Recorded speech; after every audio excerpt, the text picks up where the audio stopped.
আসসালামু আলাইকুম। আজকে রাতের খাবারের মধ্যে আসছে ফেনী টাং রোড নবী হোটেল, যেটার বিফ খিচুড়ির নাম পুরো ফেনী জুড়েই আছে। যারা ফেনীবাসী আছেন তারা অবশ্যই জানেন নবী হোটেলের বিফ খিচুড়ি কতটুকু সুস্বাদু এবং স্বাদ।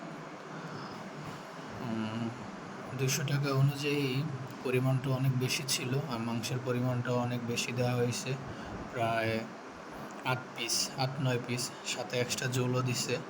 সব মিলিয়ে দারুণ একটা প্যাকেজ, বলার বাহিরে। আর তাদের বিহেভিয়ারও খুব ভালো ছিল, যারা স্টাফ আছে তাদের বিহেভিয়ারও খুব ভালো ছিল। কথা না বাড়িয়ে দেখতে থাকুন, সবাই সাথেই থাকুন।